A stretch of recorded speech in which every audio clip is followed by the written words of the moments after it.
والصلاة والسلام على سيد الأنبياء والمرسلين وعلى آله وصحبه أجمعين. أما بعد، فأعوذ بالله من الشيطان الرجيم. بسم الله الرحمن الرحيم.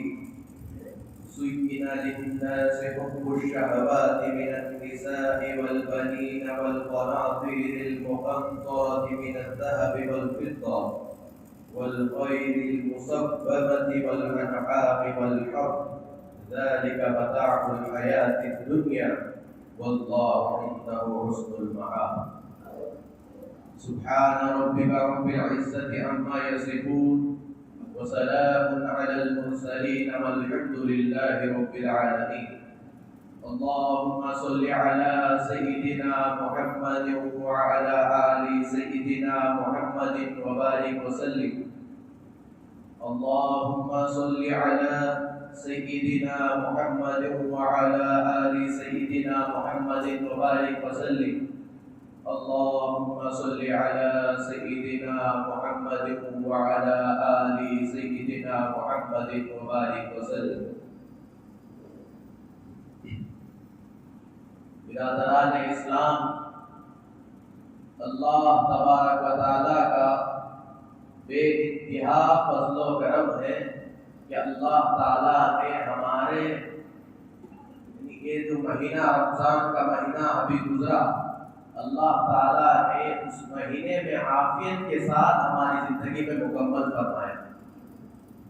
مکمل تو سب کے زندگیوں میں ہوا ہی، لیکن عافیت کے ساتھ اللہ تبارک و تعالیٰ نے ہماری زندگیوں میں مکمل فرمایا. مکمل تو فلسطین کے مسلمانوں کے ساتھ بھی ہوا، لیکن عافیت کے ساتھ ہوا یا نہیں ہوا آپ لوگ بھی بہتر جانتے ہیں کہ کیسے کیسے کھانے کو ترستے گئے، کیسے کیسے ظلم ہوتے گئے. کہ اللہ تعالیٰ کا بے انتہا فضل و کرم ہے کہ اللہ تعالیٰ نے بزرگوں کی دعاؤں کے صدقے میں اللہ تعالیٰ نے ہمارے اس مہینے کو، اس رمضان کے جیسے مقدس مہینے کو عافیت کے ساتھ گزارا. اب رمضان تو جو کہ گزر گیا، پورا مہینہ گزرا، اور اللہ تعالیٰ نے یہ بھی بڑی نعمت سے نوازا کہ پورا مہینہ عطا فرمایا. بعض لوگ رمضان کے شروع ہونے سے چند منٹ پہلے چند لوگوں کا انتقال ہو گیا، اور بعض لوگوں کا رمضان کے آدھے مہینے میں انتقال ہو گیا، اور بعض لوگ عید کے 2 دن پہلے انتقال ہو گیا. تو اللہ تعالیٰ کا یہ فضل و کرم ہے کہ اللہ تعالیٰ نے ہمیں رمضان کے مکمل روزے رکھنے کی بھی سعادت عطا فرمائے، اور مکمل تراویح باجماعت مسجد میں پڑھنے کی بھی توفیق عطا فرمائے. اور عید کی نماز، عید کی خوشیاں بھی اللہ تعالیٰ نے ہمیں ہمارے گھر والوں کو عطا فرمایا. اب رمضان چونکہ ہو گیا، اب رمضان کے بعد کی ایک زندگی ہے. لوگ مشہور ہے کہ بھائی رمضان میں جس طرح بھیڑ ہوتی ہے، رمضان میں جس طرح چپڑوں کا جمع کرنا ہوتا ہے، رمضان میں جس طرح لوگ دوڑ دوڑ کے آتے ہیں، رمضان میں جس طرح سب پہلے سب پر پڑھنے کا جس طرح جذبہ، جس طرح شوق، جس طرح آدمی کے دل میں ولولہ ہوتا ہے، وہ رمضان کے بعد ختم ہو جاتا ہے. وہ کیوں ہوتا ہے، کس وجہ سے ہوتا ہے، اور رمضان کے روزے رکھنے کا مقصد یہ کیا ہے، اس پر آج انشاءاللہ کلام ہوگا. سب غور سے سنیں گے نا انشاءاللہ، تو توجہ سے سنیں گے اور اخلاص سے سنیں گے، عمل کی نیت سے سنیں گے، تو ہمارا یہ بیٹھنا بے فائدہ نہیں ہوگا. ورنہ پہلے جس طرح ہر جمعہ بیٹھتے آئے اسی طرح رسمی طور پر، رواجی طور پر بیٹھیں گے تو ایک کان سے سننا ایک کان سے چھوڑنا، وہی جس طرح مسجد کی ڈھیلی چھپار ہوئے تو پوری باتیں بھول کر گھر کو وہی پرانی زندگی ہوگی. تو ایسا نہیں ہوگا نا انشاءاللہ. اب انشاءاللہ اس بیان کے بعد ارادہ کریں گے کہ ہم اپنی پوری زندگی کو بدلیں گے، اور جو رکاوٹیں ہیں اللہ کی عبادتیں کرنے میں، اللہ کے نبی کی سنتوں کو اپنانے میں، اللہ کے ذکر کرنے میں، دین کے کاموں میں جو چیزیں رکاوٹیں ہوتی ہیں ان چیزوں کو اپنی زندگی سے خارج کریں گے انشاءاللہ. کریں گے نا بھائی؟ تو اللہ تبارک و تعالی تیسرے پارے میں سورہ آل عمران میں جس آیت کو میں نے خطبے کے دوران پڑھا ہے، اس میں اللہ تعالیٰ فرما رہا ہے کہ بھائی